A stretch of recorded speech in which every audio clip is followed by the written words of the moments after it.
itu tekanan darah kita turun dan itu disebut dengan tekanan diastolik. Tekanan darah biasanya dibaca dengan menggunakan dua angka.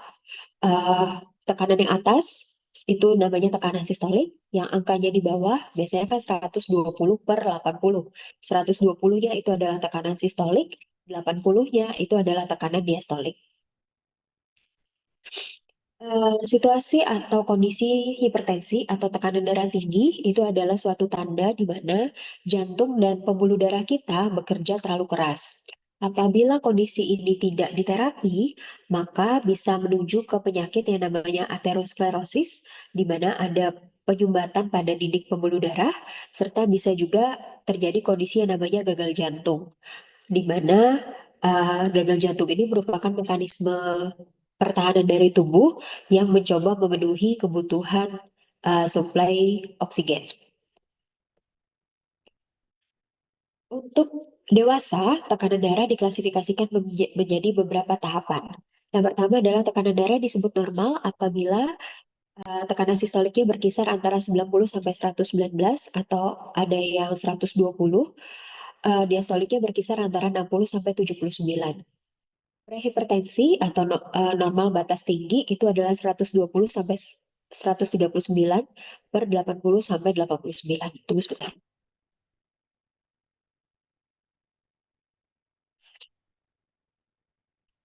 Hipertensi tahap 1 atau stage 1 itu adalah di angka 140 sampai 159, diastoliknya 90 sampai 99. Ini adalah kriteria untuk tahap 2. Apabila tekanannya lebih dari 180 mm Hg dan bawahnya diastoliknya lebih dari 110 mm Hg, maka dikatakan hipertensi emergensi. Ada juga yang namanya isolated systolic hypertension. Isolated systolic hypertension itu artinya apabila tekanan sistoliknya saja yang tinggi, tetapi tekanan diastoliknya normal. Di sini didefinisikan lebih dari 140, sementara diastoliknya normal di 90. Tunggu sebentar.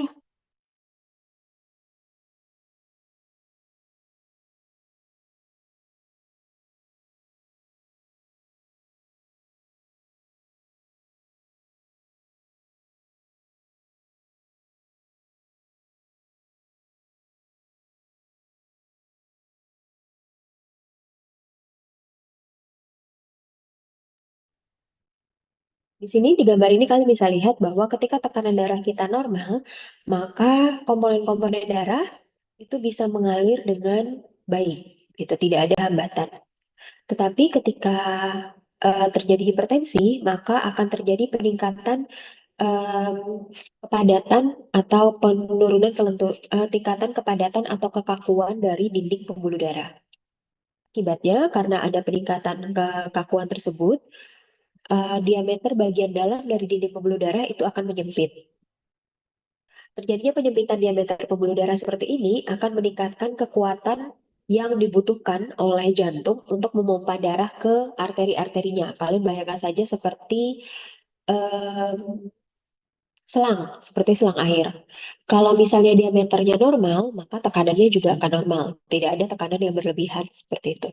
Tetapi ketika selang airnya agak kita tekan, mulai ada tekanan yang muncul ketika airnya itu keluar. Nah, seperti juga mekanisme yang terjadi di hipertensi. Ketika bukan volume, ketika diameter pembuluh darahnya mengecil, maka dibutuhkan tekanan yang lebih besar untuk mendorong darah melalui pembuluh-pembuluh darah itu untuk diedarkan ke seluruh tubuh.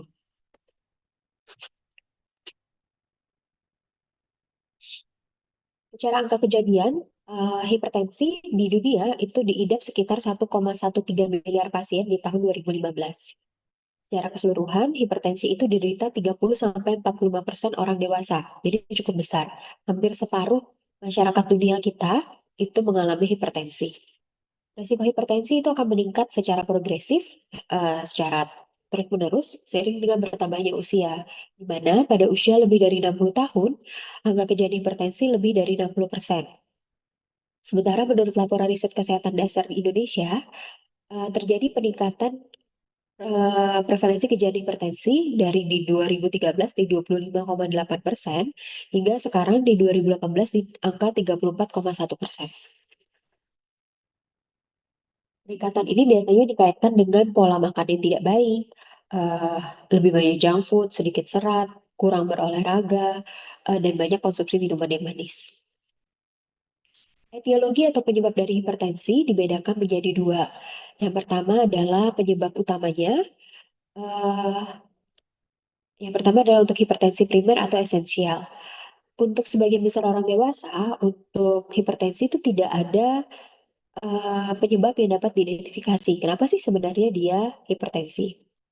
Apabila penyebabnya tidak diketahui, maka ini disebut dengan hipertensi primer atau hipertensi esensial, di mana kondisi hipertensi ini cenderung akan terus memburuk setiap tahunnya apabila tidak ditangani.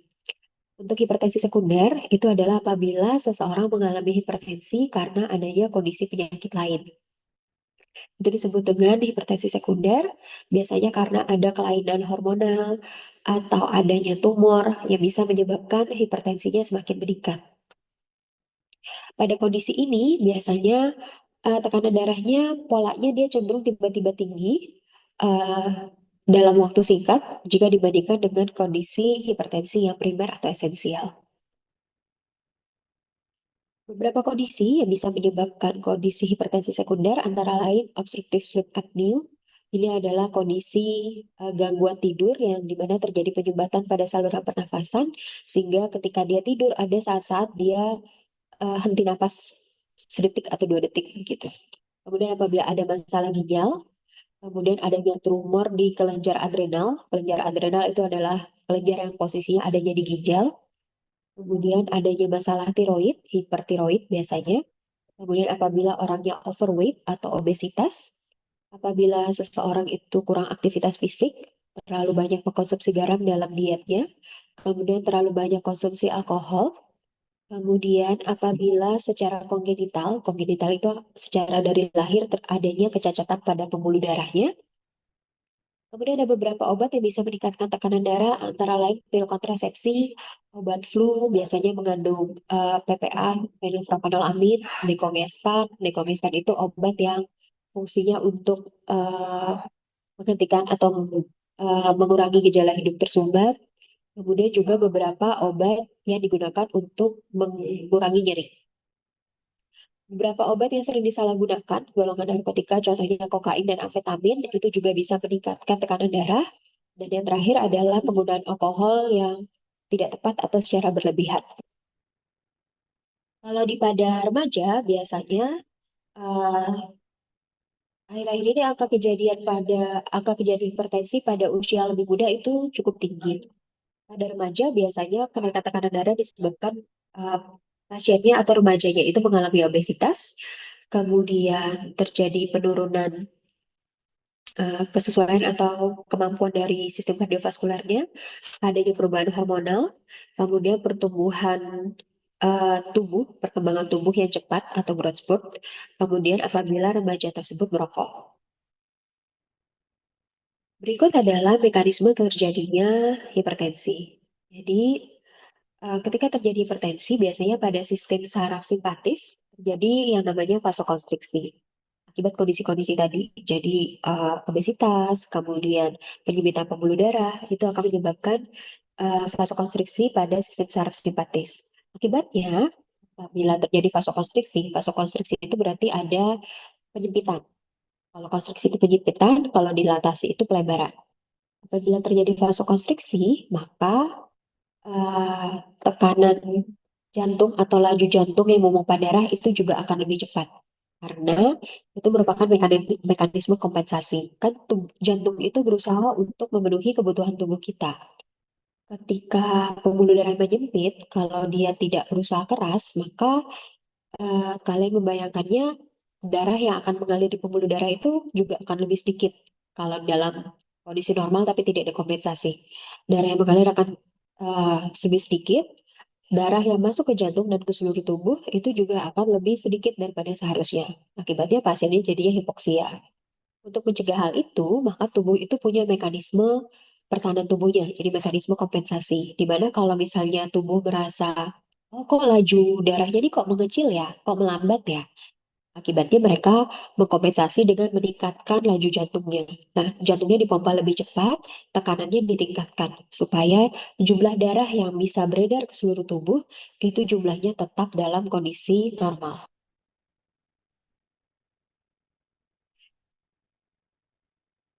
Karena terjadi peningkatan laju jantung itu, maka jumlah cardiac output atau jumlah darah yang dikeluarkan dari jantung itu juga akan ikut meningkat.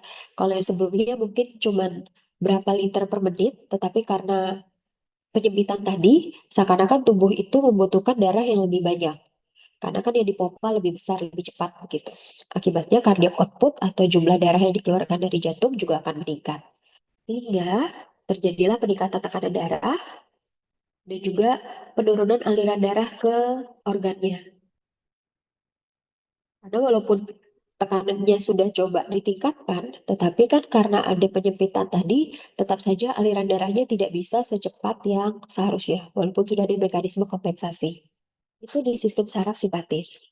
Apa yang terjadi di ginjal kalau tekanan darah kita tinggi? Di ginjal ada sel yang namanya juxtaglomerular, itu yang mensekresikan hormon yang namanya renin. Selain tersebut, ada juga eh, komponen atau bahan yang namanya angiotensinogen yang diproduksi oleh liver, di mana angiotensinogen ini dengan adanya renin, maka akan membentuk angiotensin 1. Angiotensin 1 dengan adanya enzim ACE, angiotensin converting enzyme, akan mengubah angiotensin 1 menjadi angiotensin 2. Dengan pembentukan angiotensin 2, akan terjadi beberapa kondisi di dalam tubuh kita. Antara lain terjadi vasokonstriksi di pembuluh darah. Salah satu efeknya adalah peningkatan tekanan darah. Kemudian terjadi peningkatan kadar natrium dan juga peningkatan retensi natrium dan juga air di dalam tubuh kita, sehingga volume tubuh kita menjadi lebih besar. Dan juga akan terjadi peningkatan resistensi perifer. Tadi yang kekakuan eh, kekakuan pembuluh darah perifer. Apabila kekakuannya meningkat, kalian membayangkan kalau kayak selang gitu. Kalau dia terlalu kaku, maka tadi diameternya akan mengecil. Darah itu akan sulit dipompa ke seluruh tubuh karena pembuluh darahnya kurang elastis. Sehingga dalam untuk menangani kondisi hipertensi, yang dibutuhkan adalah obat-obat yang bisa menurunkan laju jantung sehingga tekanan darahnya bisa turun, atau obat yang bisa menghambat produksi renin, atau obat yang bisa menghambat produksi enzim ACE, sehingga kalau misalnya ini dihambat, vasokonstriksinya menurun, kemudian retensi airnya juga menurun, serta tekanan perifernya juga menurun. Selain itu, selain bekerja di sistem yang atas, kita juga butuh obat-obat mungkin yang bisa bekerja di bawah. Contohnya, apabila terjadi retensi air, jadi di dalam tubuh kita lebih banyak air, tekanan darah kita naik. Maka supaya tekanan darahnya kita turun, airnya perlu dikeluarkan. Salah satu obat yang bisa digunakan adalah obat yang bisa mengeluarkan air di dalam tubuh kita.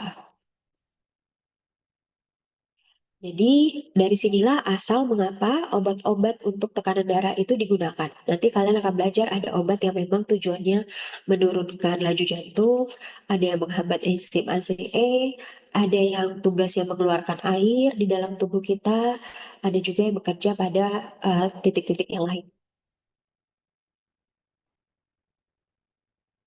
Ini adalah gambaran faktor-faktor apa saja sih yang bisa mempengaruhi eh, struktur atau eh, pembuluh darah kita. Ini gambarannya adalah pembuluh darah arterial, di mana biasanya jenis kelamin itu akan mempengaruhi elastisitas dari pembuluh darah. Biasanya pasien hipertensi itu lebih banyak pada pasien wanita dibandingkan dengan pasien pria.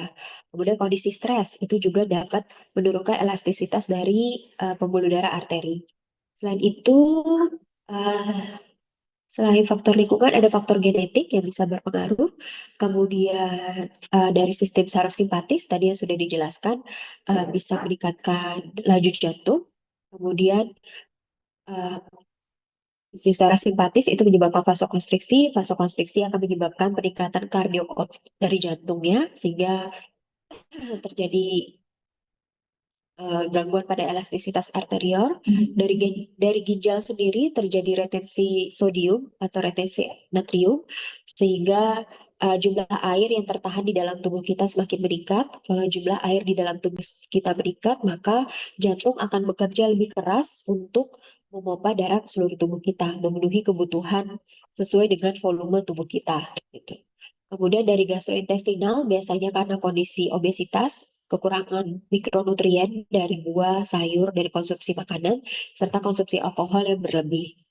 Dari sistem endokrin, itu biasanya adanya gangguan insulin ataupun aldosteron yang mempengaruhi eh, elastisitas dari pembuluh darah arteri. Serta dari usia sendiri, semakin bertambah usia, maka elastisitas pembuluh darah itu juga akan ikut berkurang. Itu yang menyebabkan semakin bertambahnya usia, seseorang cenderung mengalami tekanan darah yang lebih tinggi. Ketika kita mau mengobati atau menentukan hipertensi pada seseorang, biasanya kita akan tentukan dulu risiko kardiovaskularnya dia. Karena ketika pasien hipertensi biasanya akan merembet ke kondisi gangguan jantung atau kardiovaskular yang lain. Maka dari pedoman terapi direkomendasikan untuk selalu mencari faktor risiko metabolik, contohnya adalah kondisi diabetes, apakah dia mengalami gangguan tiroid ataupun yang lainnya, pada pasien dengan hipertensi dengan atau tanpa penyakit jantung dan pembuluh darah. Pedoman faktor risiko itu dapat menggunakan pedoman dari European Society of Cardiologists, nanti akan ada tabelnya, serta pedoman dari World Health Organization WHO Hearts. Ini nanti bisa kalian cari sendiri juga di Google sebagai bahan untuk praktikum setelah ini.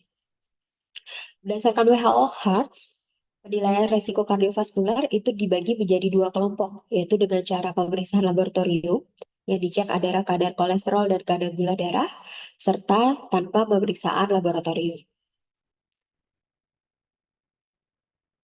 Apabila disimpulkan faktor risiko dari seseorang untuk mengalami penyakit kardiovaskular itu nanti kalian akan belajar tidak hanya hipertensi, tapi ada juga stroke, angina, eh, penyakit iskemik, gagal jantung dan sebagainya.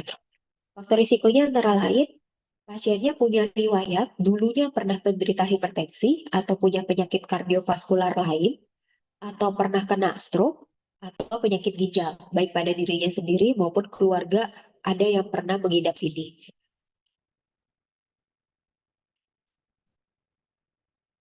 Riwayat yang kedua adalah riwayat faktor risiko hipertensi pada individu dan keluarganya. Eh, Contohnya apabila keluarganya ada yang punya risiko hiperkolesterolemia familial. Familial itu maksudnya kakeknya punya gangguan kolesterol, terus turun lagi ke ayahnya yang punya gangguan kolesterol, dan sekarang turun ke dia. Dia juga ikut punya gangguan kolesterol. Maka itu disebut dengan hiperkolesterolemia familial. Terus pasiennya punya riwayat merokok atau sedang merokok. Pasiennya memiliki pola diet atau pola makan yang tidak bagus, kurang serat, tinggi lemak, kemudian konsumsi garamnya tinggi. Kemudian pasiennya punya riwayat konsumsi alkohol secara berlebihan. Pasiennya kurang aktivitas fisik, kurang olahraga. Kemudian pasiennya punya riwayat gangguan disfungsi ereksi pada laki-laki. Kemudian pasiennya punya riwayat pola tidur, mengorok maupun sleep apnea. Eh, Terus kalau dia perempuan, maka dia punya riwayat hipertensi ketika dia hamil atau preeklamsia sebelumnya. Setelah diidentifikasi pasien yang punya faktor risiko apa, kita pindah ke tabel selanjutnya, yaitu tabel 5 tadi, di mana di sini kita mengklasifikasikan risiko hipertensinya berdasarkan derajat tekanan darah, faktor risiko kardioserebral, vaskuler, terus dan juga komorbiditas yang dimiliki. Di sini kita lihat pasiennya punya berapa faktor risiko. Jadi misalnya pasiennya merokok, eh, makannya tidak teratur, kemudian dia juga kurang olahraga, berarti dia punya 3 faktor risiko. Kita lihat di 3 faktor risiko, dia posisinya di sini. Kemudian ada komplikasinya atau tidak? Maksudnya dia ada penyakit lain atau tidak? Begitu. Kalau misalnya dia tidak punya penyakit lain, maka kita lihat tekanan darahnya. Kalau tekanan darahnya masih di 130/85 misalnya, maka dia masuk dalam risiko sedang, rendah, sedang. Tetapi apabila tekanan darahnya nanti sudah di 160 dengan tiga faktor risiko, maka dia memiliki risiko tinggi untuk mengalami gangguan atau komplikasi di kardioserebrovaskular. Jadi gangguan pada jantung dan juga pada sistem cerebrospinal atau otak. Kalau misalnya pasiennya, nanti kalian ketemu pasiennya sudah punya gangguan jantung atau penyakit lain, contohnya adalah penyakit gagal ginjal kronis atau diabetes mellitus, maka kita lihat tekanan darahnya. Kalau tekanan darahnya sudah di angka 160 misalnya, maka dia masuk dalam risiko tinggi. Begitu juga apabila pasiennya sudah diketahui di ceritanya, di kasusnya, dia sudah punya penyakit kardiovaskular lain. Misalnya dia pernah serangan jantung, dia punya sakit angina, dia pernah mengalami penyumbatan pembuluh darah. Oh, dia masuk dalam tahap 3. Tahap 3 itu selalu starting dengan resiko sangat tinggi, karena dia sendiri sudah punya penyakit kardiovaskularnya. Kemudian pertanyaan selanjutnya, resiko ini buat apa? Resiko ini nanti untuk membantu menentukan kira-kira seberapa agresif kita mau terapi pasiennya. Gitu. Apakah kita mau mulai terapi sekarang atau kita mau mulai dengan terapi yang lain dulu?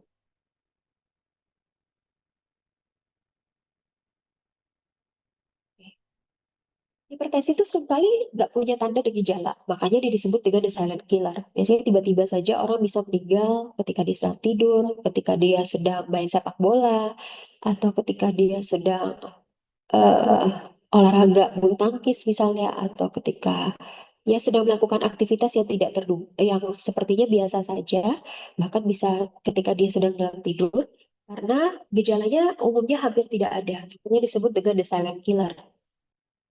Biasanya pasien itu tidak tahu tekanan darahnya tinggi sampai dia iseng atau ada melakukan pemeriksaan tekanan darah. Seringkali ada beberapa gejala yang sebenarnya menunjukkan tekanan darah tinggi tetapi tidak disadari oleh pasien. Yang paling sering adalah pusing, kemudian detak jantung yang tidak berirama, irregular gitu. Terus apabila pasiennya mual, muntah, terus pasiennya sering mau pingsan, fainting, lalu eh, tekanan darahnya ketika diukur terlalu rendah dan juga apabila pasiennya merasa terlalu cepat lelah atau fatigue. Ini adalah tanda-tanda yang tidak spesifik sebenarnya untuk hipertensi, tapi biasanya menyertai pasien-pasien hipertensi. Kemudian, kapan sih kita harus mulai terapi obat? Apakah semua pasien begitu dinyatakan dia prehipertensi harus diobatin atau ada kriteria tertentu? Di eh, PNPK hipertensi, jadi Pedoman Nasional Penata Laksanaan Hipertensi yang dikeluarkan oleh Kementerian Kesehatan, ada ambang batas tekanan darah untuk kita mulai terapi obat. Contohnya adalah apabila eh, pasiennya usianya 18 sampai 65 tahun, bila dia hanya hipertensi, maka terapi dimulai ketika tekanan darahnya lebih dari sama dengan 140. Tetapi apabila dia ada penyakit penyerta juga sama, dimulainya lebih dari 140.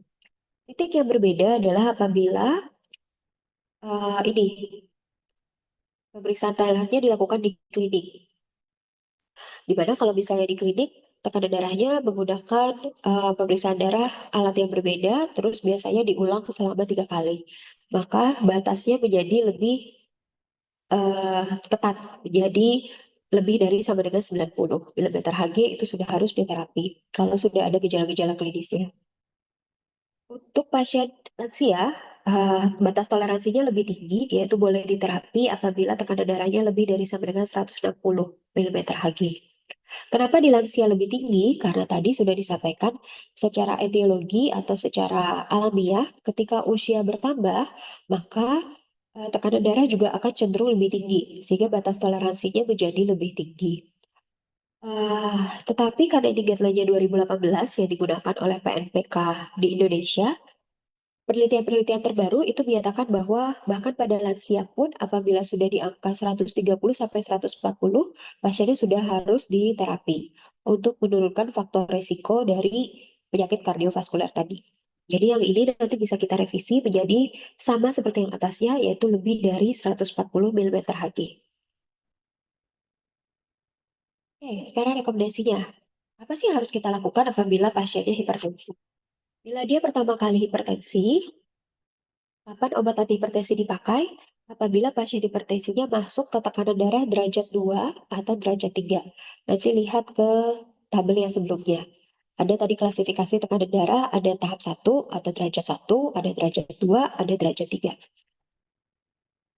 Untuk pasien hipertensi dengan derajat 1, langkah awal adalah sebelum kita memberikan obat, kita arahkan dulu untuk pasiennya perubahan gaya hidup. Olahraga, kemudian pola makannya diubah menjadi lebih banyak serat, eh, konsumsi eh, konsumsi lemak yang rendah, termasuk makanan goreng-gorengan, konsumsi karbohidrat yang diturunkan. Kemudian nanti dievaluasi selama 1 bulan. Apabila ternyata dalam 1 bulan tersebut pasiennya tidak menunjukkan perbaikan, maka kita lihat dia hipertensi derajat 1, risikonya apa? Rendah, sedang, atau bagaimana? Tadi kan ada tabel faktor risiko. Dilihat di situ, risikonya apa? Apabila memang dia risiko rendah sedang, kemudian dia sudah melakukan perbaikan gaya hidup tetapi tidak membaik, maka kita bisa mulai obat. Kita bisa mulai memberikan terapi obat. Oh, sorry,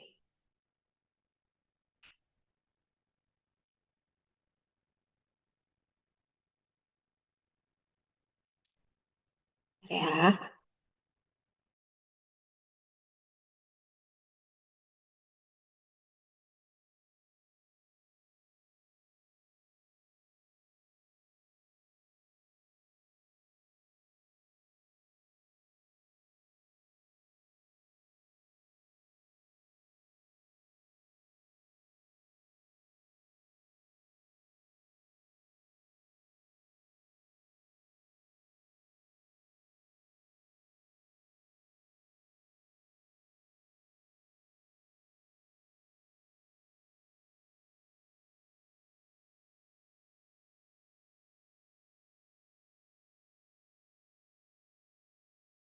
Oke, kita lanjutkan. Kalau pasiennya hipertensi derajat 1, resikonya tinggi karena dia punya penyakit kardiovaskular atau penyakit penyerta lainnya seperti diabetes, maka disarankan obat itu langsung diberikan bersamaan dengan kita meminta pasien untuk mengubah daya hidup. Jadi beda ya, kalau yang di sini kita rekomendasikan obat setelah kita sarankan pasiennya untuk mengubah daya hidup. Jadi kasih kesempatan pasiennya berubah gaya hidup dulu, kalau tidak mempan, baru kita kasih obat. Tetapi kalau dia sudah masuk resiko tinggi, maka perubahan gaya hidup tersebut disertai dengan pemberian obat.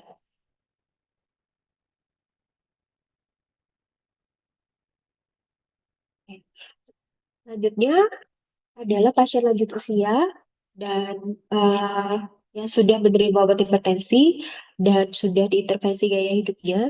Terapinya dimulai apabila eh, sorry,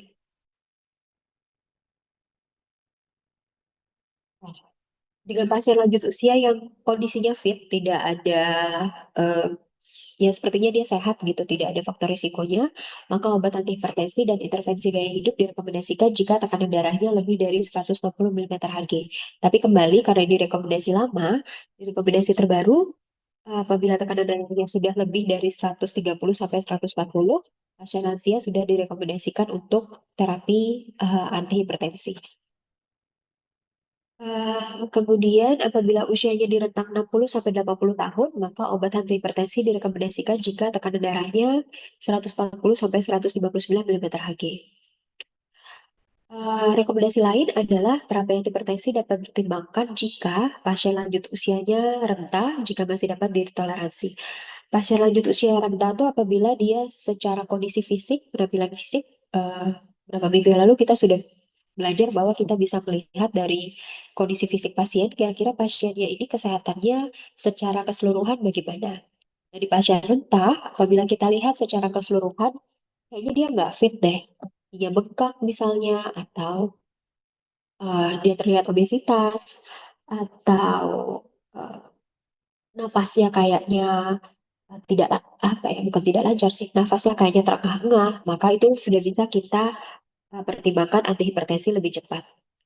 Kemudian tidak direkomendasikan penghentian obat penurunan tekanan darah berdasarkan umur, bahkan pada usia lebih dari pasiennya lebih dari 80 tahun apabila terapinya dapat ditoleransi.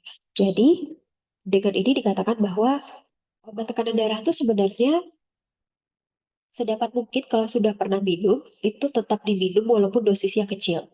Supaya selamat dia tidak ada efek sampingnya, supaya tekanan darahnya lebih dapat terkontrol. Sementara untuk pasien dengan tekanan darah normal tinggi dengan rentang seperti ini, maka yang direkomendasikan adalah ubah gaya hidupnya dulu.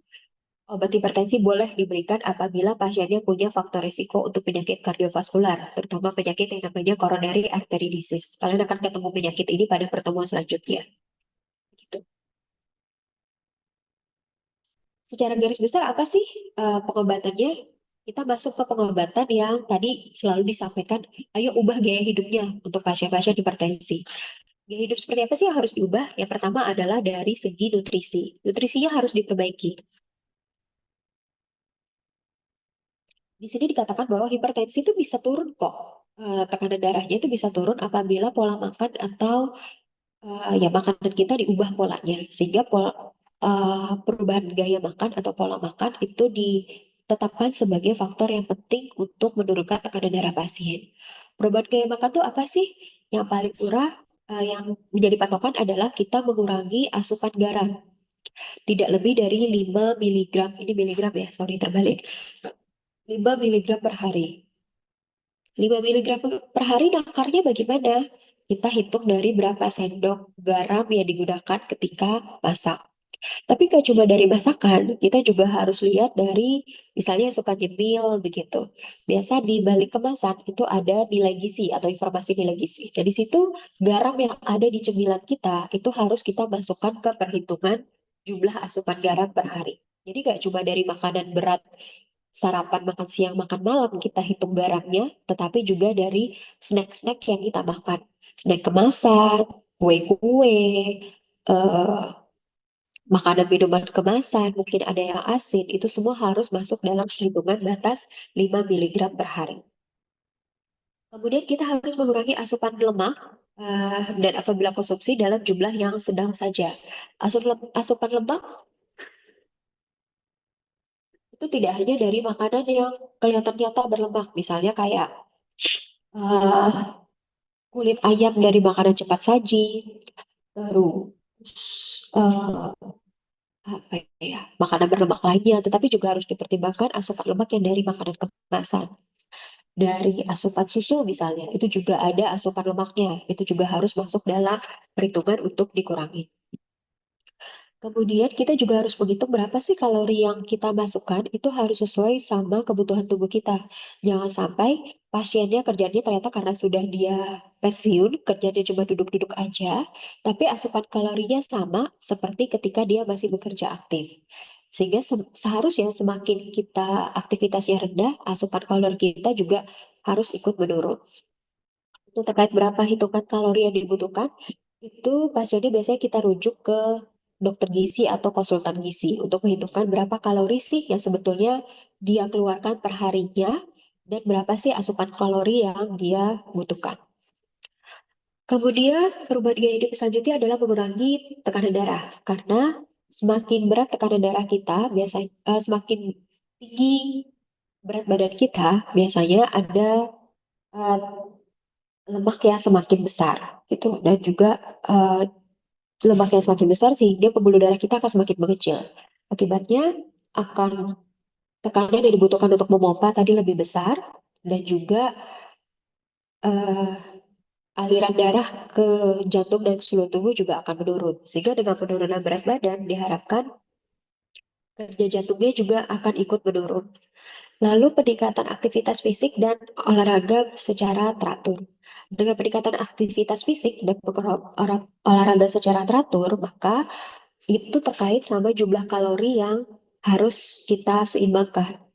Apabila kita berolahraga dengan teratur, maka jumlah kalori yang kita keluarkan itu juga akan lebih besar, sehingga akan menurunkan berat badan, kemudian kadar kolesterol di dalam darah, karena kalau kita membakar eh, semakin banyak kalori yang dibutuhkan, biasanya tubuh akan menyimpan cadangan-cadangan lemak yang ada di dalam tubuh kita untuk memenuhi asupan energi kita. Makanya eh, kadar kolesterolnya juga akan ikut turun, kemudian tekanan darahnya juga akan ikut turun. Lalu perubahan gaya hidup lainnya adalah kita harus mengurangi stres. Stres ini terkait dengan saraf simpatis tadi, di mana ketika kita stres akan ada hormon yang dikeluarkan yang meningkatkan aktivitas saraf simpatis. Peningkatan aktivitas saraf simpatis menyebabkan terjadinya vasokonstriksi. Vasokonstriksi menyebabkan peningkatan tekanan darah. Kemudian merokok. Rokok ini zatnya yang namanya nikotin itu menyebabkan peningkatan aktivitas di saraf simpatis. Salah satunya efeknya adalah vasokonstriksi pembuluh darah. Akibatnya dia bisa menyebabkan peningkatan tekanan darah juga. Kemudian eh, dorong pasiennya untuk melakukan aktivitas yang self-care atau merawat diri sendiri gitu.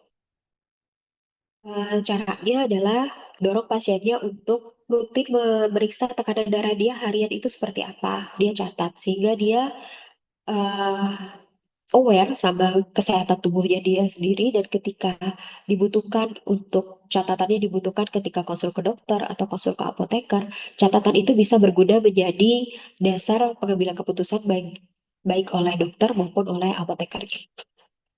Kemudian edukasi kesehatan, jadi masyarakat secara umum itu harus kita edukasi terkait apa sih faktor resiko untuk kesehatan kita memburuk, apa sih tingkah laku atau perilaku sehat yang perlu kita lakukan supaya kita tidak mudah sakit atau tidak mudah terkena penyakit kardiovaskuler. Terus olahraga yang disarankan itu sebenarnya juga yang tidak terlalu berat. Ya di sini disarankan adalah yoga. Yoga tuh karena selain dia ada aktivitas fisiknya, tetapi juga ada fase relaksasinya sehingga baik untuk menurunkan stres. Dan yang terakhir adalah menurunkan konsumsi alkohol.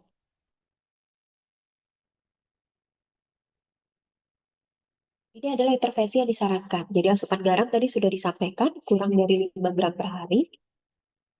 Jadi ternyata bukan 5 miligram tapi 5 gram per hari. Kemudian kita tingkatkan konsumsi sayuran, buah, kacang-kacangan, asam lemak tidak jenuh. Itu adalah dari minyak zaitun, susu rendah lemak. Terus batasi konsumsi daging merah. Daging merah itu biasanya daging yang dari sapi. Itu termasuk dalam daging merah. Kemudian hindari obesitas.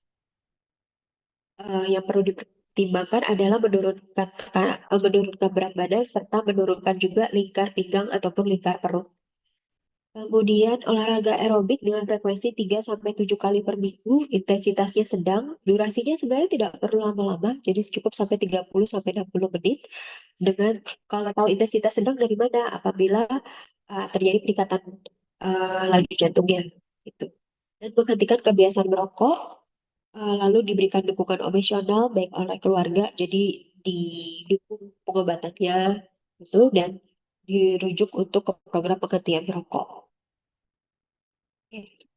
Ini tadi obat apa saja sih yang bisa kita gunakan untuk mengobati tekanan darah? Obat-obatan ini saya yakin sudah pernah diajarkan di farmakologi beberapa bulan yang lalu. Jadi saya harapkan di sini tidak saya ulang terkait mekanisme kerjanya. Nanti kalian tinggal merefer ke catatan farmakologi yang sebelumnya.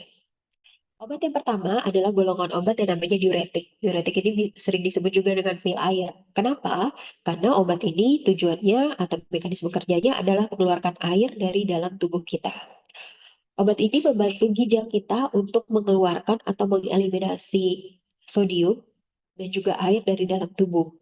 Contoh golongan obat yang termasuk dalam diuretik itu ada thiazid diuretik, contohnya adalah hidroklorotiazid, kemudian ada loop diuretik, contohnya adalah furosemid, ada potasium sparing diuretik, contohnya adalah spironolactone, kemudian ada obat yang namanya clortalidone, hidroklorotiazid ini masuk dalam tiazid, dan juga obat-obat diuretik lainnya.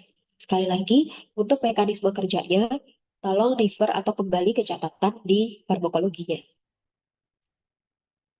Diuretik, seperti tadi dikatakan, dia mengeliminasi sodium, berarti dia bekerja di bawahnya tadi mekanisme dari perubahan angio. Berarti dia bekerja di bawahnya dari efek angiotensin 2. Di mana tadi efek angiotensin 2 adalah meretensi atau menahan air dan sodium di dalam tubuh. Dengan pemberian diuretik, maka air dan sodium yang ada di dalam tubuh tadi dibantu untuk dikeluarkan supaya tekanan darahnya turun. Golongan obat yang kedua adalah angiotensin converting enzyme inhibitors. Obat ini kodenya mungkin kalian sudah juga diajarkan belakangnya pril, lisinopril, captopril, enarapril, ramipril, semua yang belakangnya pril. Obat ini membantu vasodilatasi pembuluh darah dengan cara memblok atau menghambat pembentukan bahan kimia yang dapat menyebabkan kondisi vasokonstriksi pembuluh darah.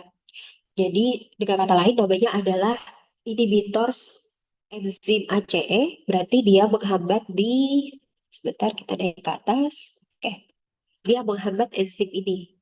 Angiotensin inhibitor adalah obat yang menghambat produksi atau kerja dari enzim ACE di sini. Kalau kerjanya ini dihambat, maka angiotensin 2 yang diubah menjadi angiotensin, sorry, maaf, angiotensin 1 yang diubah menjadi angiotensin 2 itu jumlahnya akan lebih sedikit. Kalau angiotensin 2-nya jumlahnya sedikit produksinya, maka efek-efek seperti vasokonstriksi, retensi air dan sodium, serta peningkatan resistensi perifer, efeknya juga akan ikut turun.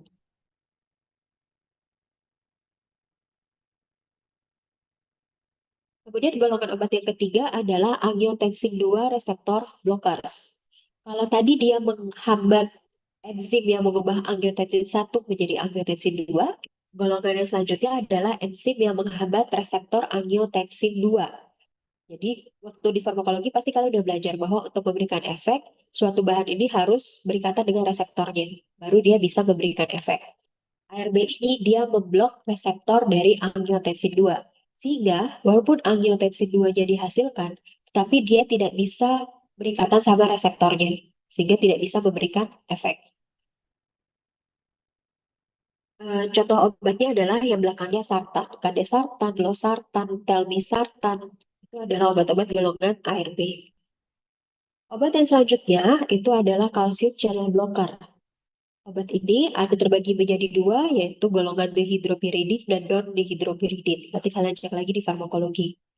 Contoh obatnya ada amlodipin, diltiazem, verapamil, di mana dia memblok channel atau saluran kalsium yang ada di tubuh kita. Ketika jumlah kalsium itu terlalu banyak masuk ke dalam tubuh, maka dia akan menurunkan elastisitas pembuluh darah serta meningkatkan vasokonstriksi. Dengan pemblokan sodium channel ini, maka jumlah kalsium yang masuk ke dalam sel, yang masuk ke dalam pembuluh darah itu juga akan ikut menurun.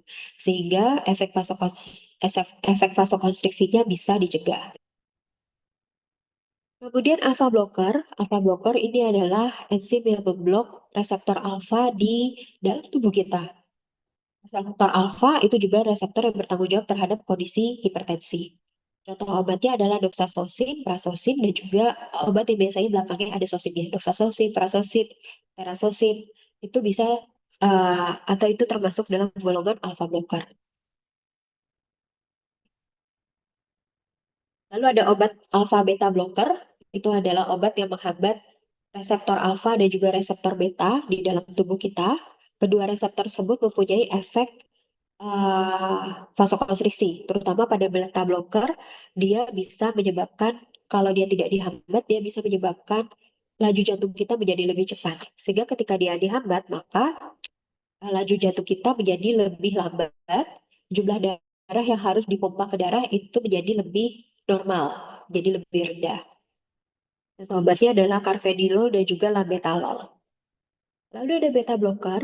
Kalau yang tadi alfa beta, dia memblok secara tidak spesifik, dia memblok reseptor alfa, dia memblok juga reseptor beta. Kalau beta blockers, dia hanya memblok reseptor beta saja. Di mana ketika reseptor betanya dihambat, maka kerja jantung itu juga akan ikut menurun, karena darahnya ikut menurun. Kemudian pembuluh darahnya menjadi lebih lebar, terjadi vasodilatasi, sehingga jantung akan berdetak lebih lambat dan juga dengan tekanan yang lebih rendah. Contohnya beta blocker ada acebutolol, atenolol, bisoprolol, propanolol, rata-rata belakangnya lol, begitu. Kemudian ada aldosteron antagonis. Aldosteron antagonis ini sebenarnya masuk ke dalam golongan diuretik. Contoh obatnya adalah spironolactone dan eplerenone. Eh, Obat ini dia memblok bahan yang namanya aldosteron, di mana aldosteron ini dapat menyebabkan peningkatan atau penumpukan garam dan cairan di dalam tubuh. Sehingga akibatnya kalau terjadi penumpukan kan tekanan darahnya naik. Dengan cara dia mengantagonis atau menghambat kerja dari aldosteron, maka obat spironolactone dan eplerenone bisa ikut menurunkan tekanan darah. Biasanya, obat ini ditambahkan apabila sudah terjadi kondisi yang namanya hipertensi resisten.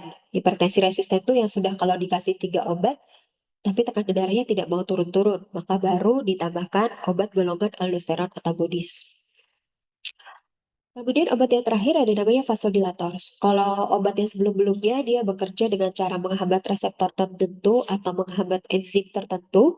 Kalau golongan vasodilator, dia langsung bekerja dengan menyebabkan efek vasodilatasi. Jadi dia langsung bekerja melebarkan pembuluh darahnya. Contoh obatnya adalah hidralazin dan juga minoxidil. Di sini tertulis bahwa obat ini bekerja secara langsung pada otot dari dari dinding arteri untuk menyebabkan vasodilatasi sehingga eh, dengan cara dia mencegah kekakuan dari otot di dinding pembuluh darah tersebut sehingga secara otomatis kalau tidak terlalu kaku bisa juga dicegah penyempitan dari pembuluh darahnya. Ini adalah eh, dari PNPK, dari Pedoman Nasional Tata Laksana Hipertensi, bagaimana sih cara kita menterapi pasien hipertensi? Tadi sudah dikatakan kalau tekanan darahnya normal tinggi, prehipertensi, maka yang disarankan adalah intervensi gaya hidup dulu. Kalau misalnya tidak berhasil, baru kita tambahkan obat. Atau apabila pasiennya sudah punya resiko tinggi dengan penyakit kardiovaskuler, tadi sesuai dengan tabelnya, maka boleh kita langsung mulai dengan obat. Kalau di hipertensi derajat 1, yang kita mulai adalah intervensi gaya hidup. Kemudian pertimbangkan ditambahkan terapi tunggal. Terapi tunggal itu berarti obatnya cuma satu pada pasien dengan risiko rendah atau usia yang sangat tua, atau pasiennya kelihatannya ringkih atau renta. Kita bisa pertimbangkan kalau dia risiko rendah tapi usianya sangat tua. Gitu.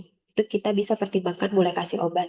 Kalau misalnya risiko kardiovaskulernya sedang atau tinggi, maka secara otomatis harus langsung dikasih obat. Terapi awalnya itu bisa kalau di sini dia terapi tunggal, kalau yang di sini kalau dia sudah risiko sedang atau tinggi, biasanya kita langsung kasih terapi kombinasi 2 obat. Bisa golongan ACI dan ARB, ditambahkan golongan CCB, calcium channel blocker atau diuretik. Jadi obatnya bisa 2. ACI sama ARB kenapa pilih salah satu? Karena kedua golongan ini bekerja di sistem yang sama, yaitu di angiotensin 1 menjadi angiotensin 2. Sehingga karena mekanisme kerjanya sama, dipilihlah salah satu obat saja atau salah satu golongan saja yang digunakan. Oke. Kemudian kalau hipertensi derajat 2 sesuai tekanan darahnya, kita suruh intervensi gaya hidup plus ditambahkan 2 obat juga. Begitu juga dengan derajat 3. Apabila setelah diterapi dengan 2 obat, ternyata biasanya evaluasi dilakukan selama 1 sampai 3 bulan. Apabila setelah dievaluasi, tekanan darahnya tidak turun juga, maka kita pertimbangkan untuk menyarankan kombinasi 3 obat. Kombinasinya apa? Bisa S inhibitor atau ARB, ditambah dengan CCB, atau ditambahkan dengan diuretik. Bedanya sama di atas, CCB sama diuretiknya di sini boleh pilih salah satu. Kalau di bawah, kita sudah tambahkan semuanya. Jadi bisa S inhibitor atau ARB ditambah kalsium channel blocker ditambah juga dengan golongan diuretik. Dievaluasi lagi selama 1 sampai 3 bulan.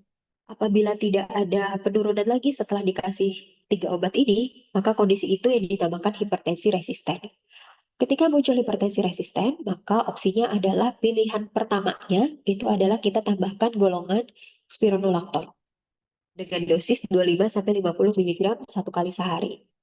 Atau boleh juga diuretik lain apabila pasiennya kontraindikasi atau tidak boleh menggunakan spironolactone.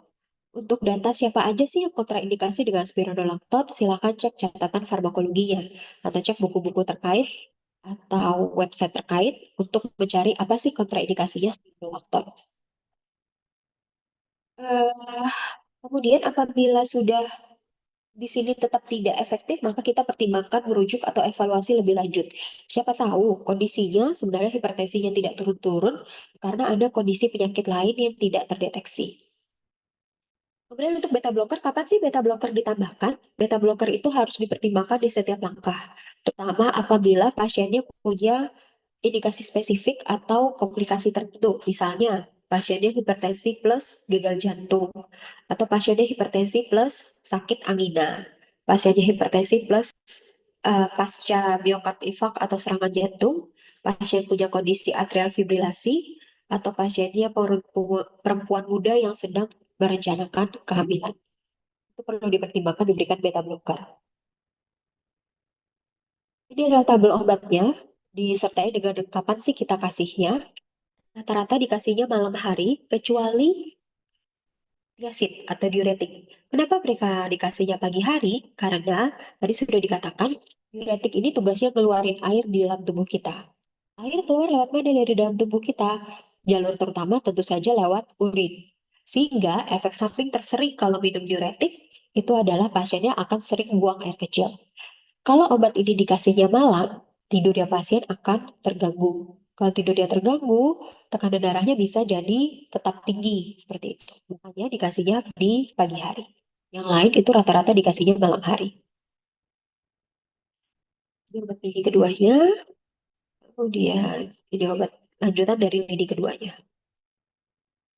Obat lini pertama ini maksudnya adalah obat-obat pilihan pertama. Jadi kalau misal ditanya obat hipertensi yang pertama kali mau dikasih apa, maka pilihannya yang kayak gini.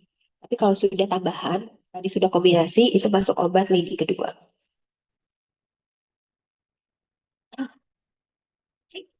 ini adalah gambaran pilihan kombinasi obat antihipertensi. Paling bagus tuh kombinasi apa sama apa sih? Kadang-kadang kan kita bingung ya. Yang garis hijau ini adalah kombinasi yang lebih dipilih. Jadi kalau kita lihat apa sih yang dipilih, diuretik itu sama ACE inhibitor, diuretik sama CCB, calcium channel blocker, atau diuretik sama ARB, penghambat reseptor angiotensin. Selain itu apa? ACE inhibitor bisa dikombinasi dengan ACE inhibitor bisa dikombinasi dengan calcium channel blocker. Tapi ACE inhibitor tidak boleh dikombinasi dengan ARB. Tadi karena cara dia kerja sama, sehingga efek samping yang dia timbulkan juga sama. Kalau kita kombinasi dua berbarengan, maka efek sampingnya akan jauh lebih tinggi, terutama efek samping pada ginjal. Kemudian CCB sama ARB boleh bareng, ACE inhibitor sama ARB boleh bareng, tapi yang nggak boleh ACE inhibitor sama ARB. Obat hipertensi lainnya tidak disarankan dikombinasi.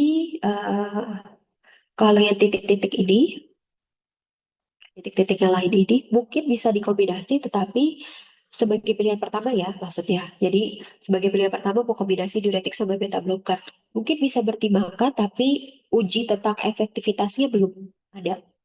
Sehingga maka tadi kalau misalnya ingat di algoritmanya tadi, beta blocker ini ditambahkan kalau misalnya ada kondisi penyakit lain. Kalau misalnya enggak, ya tidak gitu. Dia pilihan-pilihan terakhir. Oke. Sehingga apabila disimpulkan, terapi inisial, terapi awal, usahakan terapi tunggal dulu. Kalau misalnya faktor risikonya tinggi, baru kita kombinasi langsung dua obat. Ini adalah contoh kombinasinya. Bisa ACE inhibitor atau ARB dengan beta blocker, atau calcium channel blocker, atau calcium channel blocker. Jangan lupa beta blockernya dipertimbangkan kalau dia punya penyakit yang tadi disebutkan di tabel bawahnya. Atau calcium channel blocker dengan diuretik, atau dengan beta blocker, atau beta blocker dengan diuretik. Di sini di notes juga, kalau dia risiko rendah atau di pasien sangat tua, pertimbangkan untuk berikan satu obat saja. Bukan dua obat, tapi satu obat dulu. Ini tidak mempan, kita kombinasi tiga obat. Jika tidak mempan, kita kombinasi empat obat, yaitu dengan penambahan spironolactone. Kalau pasien yang gagal ginjal kronik, hipertensi plus gagal ginjal kronik, kalau ada penyakit penyertanya, maka eh, terapi awalnya yang disarankan adalah ACE inhibitor atau ARB plus CCB atau plus diuretik. Beta blocker boleh masuk kalau ada penyakit yang dituliskan di sini, gagal jantung, angina, pasca myocardial infarct atau yang lainnya. Jadi beta blocker hanya boleh masuk kalau ada kondisi tertentu. Kalau ini tidak mempan, kita kombinasi tiga obat. Kalau masih tidak mempan, kita tambahkan spironolactone. Kapan sih seseorang dikatakan punya penyakit ginjal kronis? Itu dengan melakukan perhitungan laju filtrasi glomerulus. Untuk penyakit gagal ginjal kronis, kalian akan dapat di mata kuliah yang lainnya, di bahan atau materi yang lainnya. Sisa 10 menit. Ini adalah contoh kalau di pasien yang gagal jantung atau pasien dengan atrialasi fibrilasi. Ini adalah pilihan terapinya.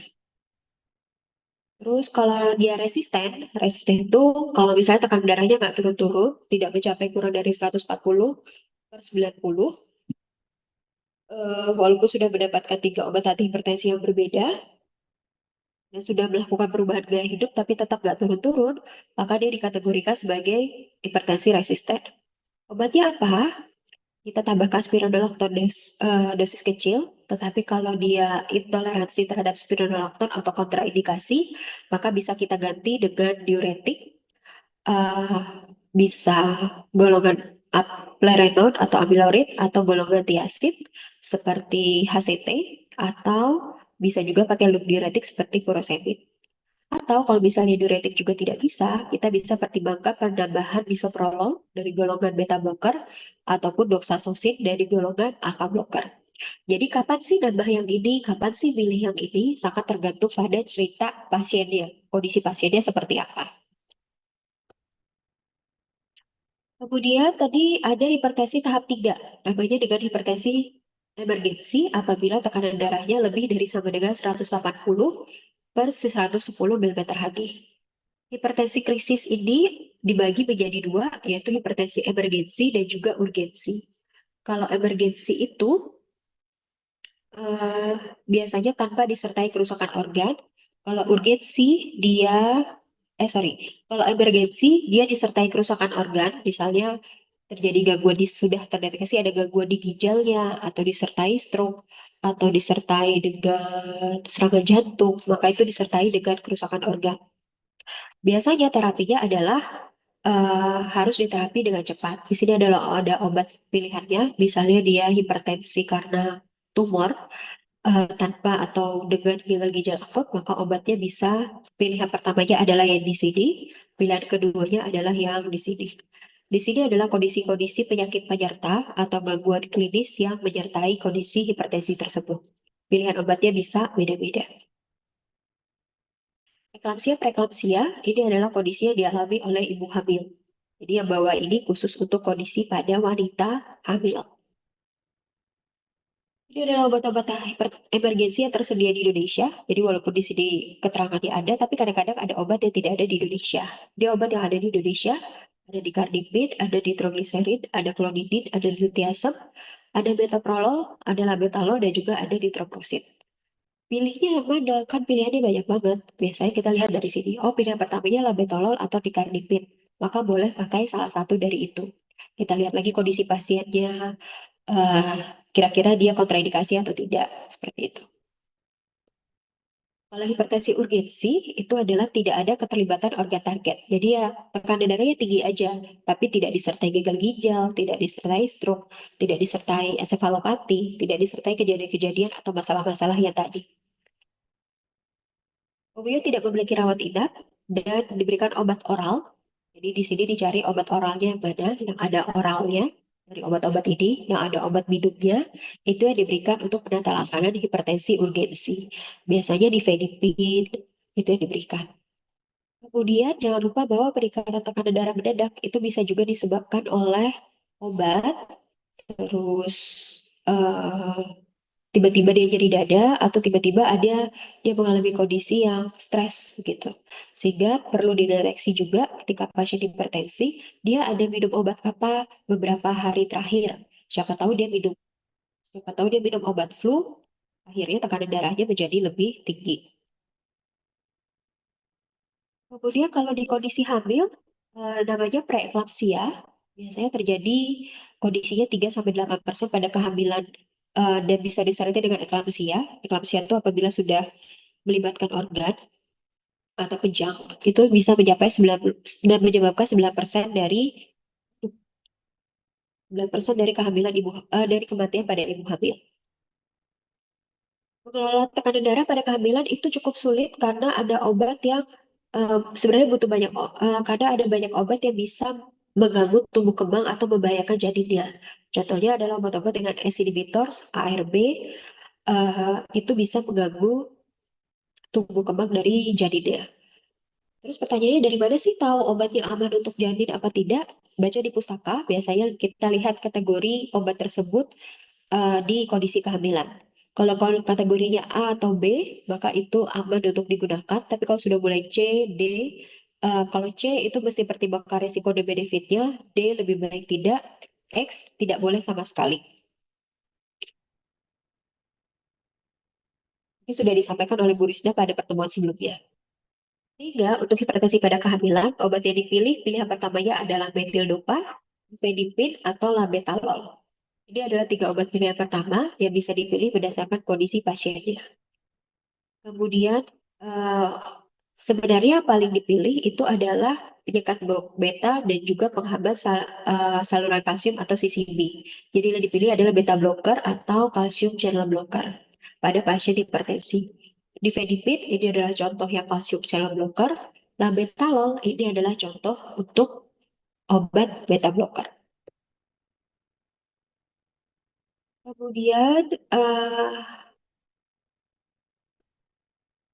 ini adalah definisi-definisi. Jadi hipertensi ringan tujuan total pesannya pada ibu hamil adalah menurunkan risiko maternal. Kategori hipertensi pada ibu hamil ada hipertensi ringan. Targetnya tekanan darahnya kurang dari 140. Ada hipertensi berat dan juga ada preeklamsia. Ini adalah kapan kita harus tata laksananya. Pilihan obatnya meliputi metildopa, labetalol tadi belum ada di Indonesia, sehingga pilihannya tersisa metildopa atau nifedipin. Obat yang lain tidak disarankan. Ini adalah kondisi pada kondisi khusus, contohnya pada pasien hipertensi pada lansia. Target darahnya dia biasa sedikit lebih tinggi, yaitu 140 per 80. Pilihan obatnya kalau dia tidak punya penyakit lain, maka golongan kalsium channel blocker atau diuretik tiazid. Uh, Loop diuretik sama alpha blocker baiknya dihindari karena resiko hipotensinya tinggi, sehingga pasiennya akan lebih mudah jatuh. Kemudian guideline-nya hipertensi itu bisa menggunakan GNC 8. Ini yang paling banget umum digunakan di mana di sini pemilihannya tidak berdasarkan ras tetapi berdasarkan usia, berdasarkan dia ada penyakit penyerta atau tidak, dia ada diabetes atau tidak. Di sini pertanyaannya. Ada diabetes atau gagal ginjal atau tidak. Kalau dia ada diabetes, kalau dia tidak ada diabetes, kita lihat usianya. Setelah lihat usianya, lihat rasnya, non-black atau black. Karena berdasarkan penelitian di luar negeri, ternyata pasien dengan kulit hitam seperti pasien dari Afrika, yang memang black begitu, maka pilihan obatnya akan berbeda. Karena kalau non-black bisa dimulai dengan pilihan obat yang lebih luas, tapi kalau dia black, biasanya pilihannya tiazid atau CCB, calcium channel blocker sendiri ataupun tunggal. Nanti dilihat tercapai nggak. Kalau nggak tercapai, kita bisa tambah obat. Kalau masih nggak tercapai, tambah obat lagi, begitu seterusnya. Eh, Kalau dia ada diabetes atau gagal ginjal kronis, maka targetnya akan lebih ketat dan obat yang disarankan lebih terbatas, yaitu diawali dengan ACE inhibitor atau ARB harus dimulai dengan ini. Kalau yang lain itu masih ada pilihan thiazid ataupun calcium channel blocker. Oke. Ini ada pilihan kombinasi tergantung dari kondisinya. Misalnya pasiennya diabetes, maka pilihan terapinya ACE inhibitor atau ARB atau calcium channel blocker atau diuretik. Di sini adalah keterangan-keterangan terkait obat tersebut, apa yang biasa berapa dosisnya dan apa yang harus diperhatikan dari golongan obat ini. Nanti bisa kalian baca sendiri. Ini dari GNC 8. Kalau dari NICE guideline sama, dia lihat ada diabetesnya atau tidak. Kalau tidak ada diabetes, kita lihat usia sama rasnya. Baru kita mulai dari pilihan terapinya. Bisa mulai dari ACE inhibitor, di sini mulai dari calcium channel blocker. Kalau tidak mempan, kita tambahkan obat yang di bawahnya. Tidak mempan lagi, tambahkan lagi. Sampai ke resisten, baru kita tambahkan spironolactone. Ini yang dimonitori, ini adalah target tekanan darahnya, nanti bisa kalian baca sendiri. Kemudian ini adalah komplikasi, karena waktunya sudah sedikit, nanti kalian tinggal baca di sini, apa sih biasanya eh, pemeriksaan apa yang harus kita perhatikan untuk melihat apakah hipertensi ini sudah disertai gangguan organ atau tidak. Contohnya, kalau mau cari apakah dia ada diabetesnya, maka kita lihat kadar glukosa darahnya. Lalu apakah dia ada anemia, kita lihat hemoglobinnya. Kalau kolesterol kita lihat lipidnya. Kreatinin, kalau dia ada gagal jantung apa tidak, kita lihat kreatininnya sama, kadar natrium dan juga potasiumnya. Begitu seterusnya ke bawah. Ini ada keterangan mekanisme bagaimana hipertensi itu bisa merusak ginjal, merusak jantung, merusak vaskularnya kita, serta mempengaruhi sistem saraf atau neurologisnya. Oke, Mas, di 9-10 untuk hipertensi, ada yang mau ditanyakan sebelum kita masuk ke praktikum?